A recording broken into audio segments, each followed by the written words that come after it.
And we have some breaking news from Capitol Hill. Longtime Democratic Senator Dick Durbin says he will not seek re-election.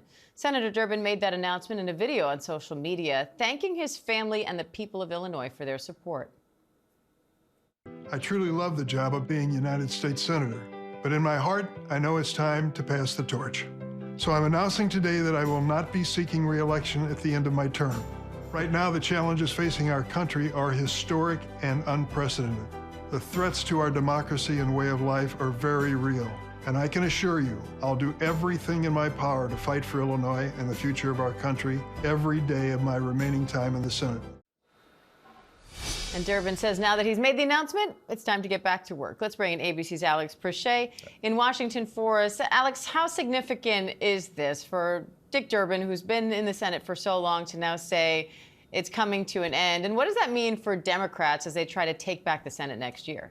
Well, Diane, in a word, it's a monumental shift for the party. Dick Durbin has been the #2 Democrat in the Senate for nearly 2 decades. He's been in the Senate since 1996 and has a congressional career that spans 44 years. So, I mean, his is a presence that has been constant and consummate, especially whenever it comes to Democratic strategy. So this is a monumental shift. You talk about the state of Illinois. I mean, it's a solidly blue state, and so this is going to kick off what's likely to be a very competitive election process. He was up for re-election next year, and so there are a number of state politicians, including the lieutenant governor there, that have voiced interest in filling that seat should it become open. So I think you're going to see a really competitive race. But the other thing, you look at what this does to Senate leadership. This is a marked shift, right? I mean, Durbin's now the 5th sitting senator to announce that he's not seeking re-election.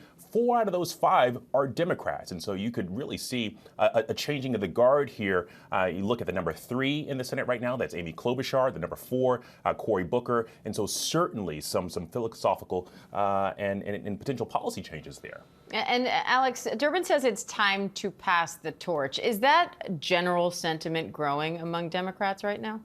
Well, look, Senator Durbin, he's 80 years old. He noted in his remarks that there are plenty of folks that he believes are capable, but he said that he had to face reality. And while he does believe this is an existential fight, specifically with the current administration, Democrats largely at odds with many of the Trump policies, there's a recognition that that this is a moment of transition. And that was something that certainly was heard at the top of the ticket during the 2024 election.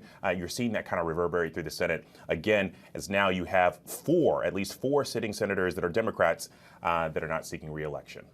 All right, Alex Prochet in D.C. for us. Thank you.